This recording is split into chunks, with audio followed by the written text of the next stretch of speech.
Praise the Lord. ജീവജലം എന്ന പ്രതിദിന വാഗ്ദത്ത വചനത്തിലേക്ക് ലോകമെമ്പാടുമുള്ള ദൈവമക്കൾക്ക് വേഗം വരുന്നവനായ യേശുക്രിസ്തുവിൻ്റെ അതിപരിശുദ്ധ നാമത്തിൽ സ്നേഹ വന്ദനം. ഇന്ന് 2024 ഒക്ടോബർ മാസം 4-ാം തീയതി വെള്ളിയാഴ്ച. സ്വർഗത്തിലെ ദൈവത്തിൻ്റെ അളവറ്റ കൃപയാൽ നാം ഏവരും ഒരു പുതുദിനത്തിലേക്ക് പ്രവേശിച്ചിരിക്കുന്നു. ഈ ദിനം നന്മയുടെയും സന്തോഷത്തിൻ്റെയും അനുഗ്രഹത്തിൻ്റെയും ദിനമായി തീരട്ടെ എന്നുള്ള പ്രാർത്ഥനയോടെ ഇന്നത്തെ വാഗ്ദത്ത വചനത്തിനായി കാതോർക്കാം. ഇന്ന് ജീവജലത്തിൽ കൂടി പ്രോമിസ് വേഴ്സായി നമുക്ക് ലഭിച്ചിരിക്കുന്നത് യെഹെസ്കേൽ പ്രവാചകന്റെ പുസ്തകം 28-ാം അധ്യായം 24-ാം വാക്യം. എസെക്കിയേൽ ചാപ്റ്റർ 28 വേഴ്സ് 24 നാം ഇപ്രകാരം വായിക്കുന്നു: ഇസ്രായേൽ ഗ്രഹത്തെ നിന്ദിച്ചവരായി അവരുടെ ചുറ്റുമുള്ള എല്ലാവരിൽ നിന്ന് കുത്തുന്ന പറക്കാരെയും നോവിക്കുന്ന മുള്ളും ഇനിയും അവർക്കുണ്ടാകയില്ല. ഞാൻ യഹോവയായ കർത്താവ് എന്ന് അവർ അറിയും. ഇസ്രായേൽ ജനത്തെ സ്വർഗത്തിലെ ദൈവം എങ്ങനെ പ്രൊട്ടക്റ്റ് ചെയ്യുന്നു എന്നുള്ളതാണ് ഈ വാക്യത്തിൽ കൂടെ വ്യക്തമാകുന്നത്. 3 കാര്യം ഈ വാക്യത്തിൽ എടുത്തു പറയുന്നു. ഒന്ന്, ഇസ്രായേൽ ഗ്രഹത്തെ ചുറ്റുപാടുമുള്ളവർ നിന്ദിച്ചു. കൂടെ നിന്ന സമീപവാസികൾ അവരെ വല്ലാതെ പരിഹസിച്ചു.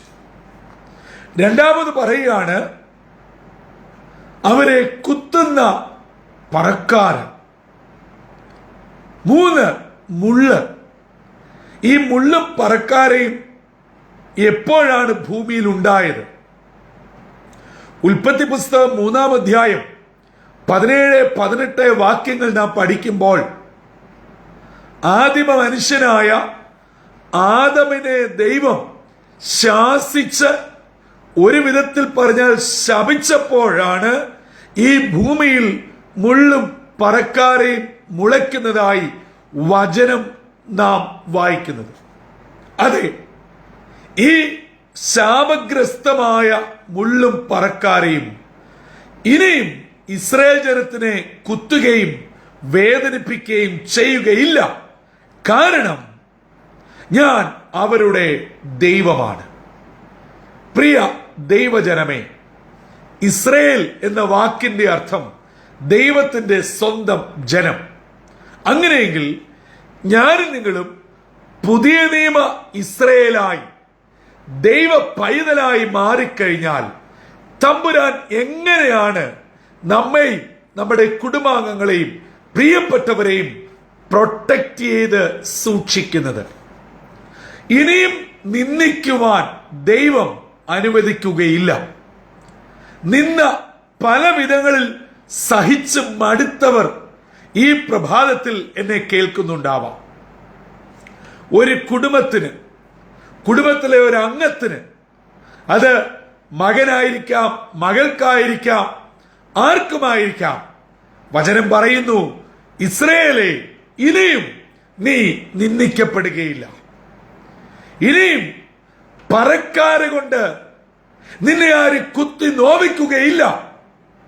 മുള്ളുകൊണ്ട് നീ ഇനിയും വേദന അനുഭവിക്കുകയില്ല. കാരണം അവയെല്ലാം ഞാൻ നിന്നിൽ നിന്നും നീക്കിക്കളയും. അതെ പ്രിയമുള്ളവരെ, തമ്പുരാൻ നമ്മുടെ പരിപാലകനായാൽ നമ്മുടെ വേദനകളും ഭാരങ്ങളും സങ്കടങ്ങളും ഒക്കെ അപ്പൻ എടുത്തു മാറ്റും. അതുകൊണ്ട് ഈ വെള്ളിയാഴ്ച അതിരാവിലെ വേദന നിറഞ്ഞ ജീവിത അവസ്ഥകളിൽ കൂടെ പോകുന്നവർ എന്നെ കേൾക്കുന്നുണ്ടോ? പ്രിയ പിതാവേ, നിങ്ങളുടെ സാമ്പത്തിക അവസ്ഥ, നിലനിൽപ്പിന്റെ അവസ്ഥ ഭവനത്തിൽ ആർക്കും അറിയത്തില്ലായിരിക്കാം. ഈ ആഴ്ച കൊടുത്തു തീർക്കേണ്ടതായിട്ടുള്ള സാമ്പത്തിക ഇടപാടുകൾ, നിയമപരമായ ചില പ്രശ്നങ്ങൾ, എവിടെയാണ് നിങ്ങൾ വേദനിക്കുന്നത്? എവിടെയാണ് നിങ്ങൾ നിന്ദിക്കപ്പെട്ടത്? മാതാവേ, നിങ്ങൾ കടിച്ചമർത്തുന്ന ഒരു ഭവനത്തിലെ പല വിധങ്ങളായിട്ടുള്ള മനോവ്യഥകൾ, പല ഭവനങ്ങളിലും മക്കളും പിതാവും തമ്മിലുള്ള ഇടയ്ക്കത്തെ പാലമാണ് പല അമ്മമാരും. അതുകൊണ്ട് അമ്മമാരുടെ കണ്ണുനീര് ആരും കാണുന്നില്ല. രണ്ട് കൂട്ടരുടെയും ശകാരവും സങ്കടവും മാത്രമേ ഏൽക്കേണ്ടി വരുന്നു. എന്നാൽ സ്വന്തം വേദന ആരോട് പറയും? ഇങ്ങനെ വിഷമിക്കുന്ന ആരെങ്കിലും ഇന്ന് എന്നെ കേൾക്കുന്നുണ്ടോ? എൻ്റെ പ്രിയ യുവജന സുഹൃത്തുക്കളെ, നിങ്ങളുടെ കരിയറിൽ നേരിടുന്ന ചില പ്രശ്നങ്ങൾ, പല എലിജിബിലിറ്റി എക്സാം പല പ്രാവശ്യം എഴുതിയിട്ടും വേണ്ട സ്കോർ ലഭിക്കാതെ മാനസികമായി തകർന്ന് ഇരിക്കുകയാണ്. നിങ്ങൾക്ക് ലഭിക്കേണ്ട സ്ഥാനക്കയറ്റങ്ങൾ കൃത്യമായ സമയത്ത് ലഭിക്കാതെയും പലവിധ തന്ത്രങ്ങളിലൂടെ നിങ്ങൾ നിന്ന് എടുത്തു മാറ്റപ്പെടുകയും ചെയ്ത് നിന്ദിക്കപ്പെട്ടിരിക്കുകയാണോ?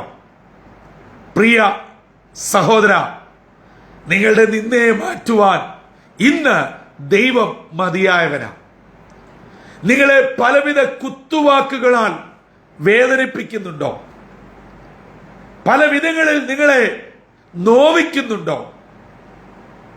അവയെ മാറ്റുവാൻ ദൈവം മതിയായവനാ. അതുകൊണ്ട് പ്രിയ സഹോദരങ്ങളെ, ഈ 4-ാം തീയതി വെള്ളിയാഴ്ച സ്വർഗത്തിലെ ദൈവം എന്നോടും നിങ്ങളോടും വളരെ സ്നേഹത്തോടെ ഒരു കൂട്ടുകാരനെ പോലെ അടുക്കൽ വന്ന് പറയുക, മകനെ, മകളെ, നീ എന്റെ വകയാണ്, നീ എന്റെ മകനാണ്, എന്റെ മകളാണ്. നിന്നെ നിന്ദിച്ച നിന്ന ഇനി തുടരുകയില്ല. നിന്നെ കുത്തിയവർ, പറക്കാര കൊണ്ട് നിന്നെ വേദനിപ്പിച്ചവർ, ഇനിയും അവർ നിന്റെ മുമ്പിൽ ഉണ്ടാവുകയില്ല. അവയൊക്കെ ഞാനങ്ങ് മാറ്റുകയാണ്. അതെ, ഇന്നത്തെ വാഗ്ദത്ത വചനത്തിൽ വിശ്വസിക്കു പ്രിയമുള്ളവരെ. ആ വചനത്തെ ഹൃദയത്തോടെ ഏറ്റുവെക്ക. അതെ, എന്റെ ബിസിനസ്സിലെ തകർച്ച, അനേകർ എന്റെ മുഖത്ത് നോക്കി വിരൽ ചൂണ്ടി പറഞ്ഞു, ഇനിയും ഇവന്റെ കുടുംബം എഴുന്നേൽക്കുകയില്ല, ഇതോടുകൂടി അടിഞ്ഞുപോയി, തകർന്നു പോയി. അല്ല, ഇന്ന് സ്വർഗത്തിലെ ദൈവം താങ്കളോട് പറയുകയാ, മകനെ, മകളെ, നിങ്ങളുടെ നിന്ദ ഞാൻ മാറ്റും. മുള്ളുകൊണ്ട് കുത്തുന്നത് ഞാൻ അവസാനിപ്പിക്കും. പറക്കാറ് കൊണ്ട് നിങ്ങളെ വേദനിപ്പിക്കുന്നത് ഞാൻ നിർത്തും. അവയെല്ലാം ഞാൻ എടുത്തു മാറ്റും. അതെ, നിങ്ങളെ വേണ്ടവണ്ണ് പരിപാലിക്കുന്ന ഒരു ദൈവം. ഇതിനെ മറ്റൊരു വിധത്തിൽ പറഞ്ഞാൽ, ഇസ്രായേൽ ജനം ചുറ്റുപാടുമുള്ളവരിൽ നിന്നും നിന്നയും പറക്കാര കൊണ്ടും മുള്ളുകൊണ്ടുമുള്ള വേദനകളും അനുഭവിക്കുന്നു. അതേ നിലയിൽ ഏതവസ്ഥയിലാണ്, എവിടെ നിന്നാണ്, ആരിൽ നിന്നാണ് നിങ്ങൾ ഇന്ന് നിന്നയും വേദനയും സങ്കടവും അനുഭവിക്കുന്നത്? അതിൽ നിന്നും മാറ്റി ഒരു പരിപൂർണ വിടുതല തരുവാൻ നാം ആരാധിക്കുന്ന ദൈവം മതിയായവന, വിശ്വസ്തന. ആ കർത്താവിൽ പരിപൂർണമായി ആശ്രയിച്ച് ഇന്നത്തെ ദിനം നമുക്ക് ആരംഭിക്കാം. യാത്ര തിരിക്കുന്നവർ എന്നെ കേൾക്കുന്നുണ്ടോ? പുതിയ പല കാര്യങ്ങൾക്കായി ഇറങ്ങിത്തിരിക്കുന്നവർ എന്നെ കേൾക്കുന്നുണ്ടോ? കുഞ്ഞുങ്ങളുടെ വിവാഹം, മറ്റിതര ആവശ്യങ്ങൾ, ഭവന പണി, ഹോസ്പിറ്റൽ സംബന്ധമായ ആവശ്യങ്ങൾ, സാമ്പത്തിക ബാധ്യതകൾ, നിങ്ങൾ ഏതിലാണ് വിഷമിക്കുന്നത്? എന്താണ് ഈ ദിവസങ്ങളിൽ നടത്തപ്പെടേണ്ടത്? വിസയുടെ പ്രശ്നമാണോ? ജോലി ചെയ്തിട്ട് ശമ്പളം ലഭിക്കാത്തതാണോ? തമ്പുരാനോട് നമുക്ക് അടുത്ത് എന്ന് പറയാം. നമ്മുടെ വേദന ഉള്ളതുപോലെ അറിയുന്ന ഒരു ദൈവം, അതിന് ശാശ്വത പരിഹാരം നൽകുന്ന ഒരു കർത്താവ് ഇന്ന് നിങ്ങളുടെ മേൽ ഇടപെടട്ടെ, പ്രവർത്തിക്കട്ടെ. ഇന്നത്തെ ദിനം വിടുതലിന്റെ ദിനമാവട്ടെ. നമ്മുടെ ഏതു വിധത്തിലുള്ള പറക്കാരെയും മുള്ളും നിന്ദകളും തമ്പുരാൻ മാറ്റും. സ്വർഗത്തിലെ ദൈവം യഥാർത്ഥ യഹോവയെന്ന് അവർ തിരിച്ചറിയും. അങ്ങനെ ഒരു നല്ല ദിനമായി ഈ ദിനം നിങ്ങൾക്കും ഈ വചനം കേൾക്കുന്ന ഏവർക്കും തമ്പുരാൻ നൽകി തരട്ടെ. തലകളെ വണക്കാം, പ്രാർത്ഥനയ്ക്കായി ഒരുങ്ങാം. നിത്യമായ സ്നേഹത്താൽ ഞങ്ങളെ എല്ലായ്പ്പോഴും സ്നേഹിക്കുന്ന ദൈവമേ, സ്വർഗീയ പിതാവേ, ഇസ്രായേൽ ജനം ഒരിക്കൽ ചുറ്റുപാടുമുള്ളവരാൽ നിന്നയാലും ശാപഗ്രസ്തമായ പറക്കാരയാലും മുള്ളിനാലും വേദനിക്കപ്പെട്ട് തകർന്നടിഞ്ഞപ്പോൾ തമ്പുരാൻ തന്റെ ദാസൻ കൂടെ അവരോട് പറഞ്ഞു, ആ നിന്ന ഞാൻ ഏറ്റെടുക്കും. ഇനിയും നിങ്ങളെ ആരും പറക്കാര കൊണ്ടും മുള്ളുകൊണ്ടും വേദനിപ്പിക്കുകയില്ല. അപ്പ ഇമ്പസ്വരം ഈ ദിവസം ഞങ്ങളെ കേൾപ്പിച്ചതിനായി സ്തോത്രം. പലപ്പോഴും ഞങ്ങൾ സ്നേഹിക്കുന്ന ഞങ്ങളുടെ പ്രിയപ്പെട്ട ഞങ്ങളുടെ സഹോദരങ്ങളുടെ, ഞങ്ങളുടെ കൂട്ടുവിശ്വാസികളുടെ വാക്കുകൾ പറക്കാരെക്കാട്ടിലും മുള്ളിനെക്കാട്ടിലും വളരെ ആഴത്തിൽ വേദനയിൽ ഞങ്ങളുടെ ഉള്ളങ്ങൾ പതിഞ്ഞ അവസ്ഥകളുണ്ട്. കാരണമില്ലാതെ ഞങ്ങളെ നിന്ദിച്ച സാഹചര്യങ്ങളുണ്ട്. എന്നാൽ അവയെല്ലാം ഏറ്റെടുക്കുന്ന, വിടുതൽ നൽകുന്ന ഒരു ദൈവം ജീവിക്കുന്നുവെന്ന് എഹെസ്കേൽ പ്രവാചകനിൽ കൂടെ ഞങ്ങളെ കേൾപ്പിച്ചതിനായി സ്തോത്രം. ഇന്നത്തെ ദിനം വിടുതലിന്റെ ദിനമാക്കണമേ, നിന്ന മാറ്റുന്ന ദിനമാക്കണമേ. പറക്കാരെയും മുള്ളും ഞങ്ങളിൽ നിന്ന് എന്നേക്കുമായി മാറ്റിയെടുക്കുന്ന ദിനമാക്കണമേ. സ്വർഗീയ കൃപകൾ കൊണ്ട് നിറയ്ക്കണം. വചനം കേട്ട എല്ലാവരെയും അനുഗ്രഹിക്കണം. പ്രാർത്ഥന കേട്ട് ദൈവകൃപ വ്യാപരിച്ച് എല്ലാ അനുഗ്രഹങ്ങളും ചൊരിഞ്ഞതിനായി സ്തോത്രം. യേശുവിൻ നാമത്തിൽ അപേക്ഷിക്കുന്നു. കൃപയോടെ കേൾക്കുമാറാകണമേ. ആമീൻ, ആമീൻ, ആമീൻ. പ്രിയ ദൈവമക്കളെ, ഞാനും നിങ്ങളും ഒരു യഥാർത്ഥ പുതിയ നിയമ ഇസ്രായേലായി യേശുവിന്റെ രക്തത്താൽ വീണ്ടെടുക്കപ്പെട്ടാൽ നമ്മളെ നിന്ദിക്കുന്ന നിന്ന തമ്പുരാൻ ഏറ്റെടുക്കും. നമ്മളെ കുത്തുവാനും വേദനിപ്പിക്കാനും ഉപയോഗിക്കുന്ന ശാപത്തിന്റെ പ്രതീകങ്ങളായ പറക്കാരെയും മുള്ളും തമ്പുരാൻ അങ്ങ് വഹിക്കും. ഹല്ലേലൂയ. അതെ, ഈ ദിനം ഈ നിലയിൽ ജീവജലത്തിന്റെ എല്ലാ പ്രേക്ഷകരെയും തമ്പുരാൻ നടത്തട്ടെ. നിങ്ങളെ അനുഗ്രഹിക്കട്ടെ. നിങ്ങളുടെ മക്കളെ തമ്പുരാൻ മാനിക്കട്ടെ. സർവ നന്മകളാലും നിറയ്ക്കട്ടെ. കർത്താവിന്റെ അനുഗ്രഹിക്കപ്പെട്ട മുന്തിരിത്തോട്ടത്തിൽ നിന്നും ബ്രദർ സന്തോഷ് കൊടുകുളഞ്ഞി.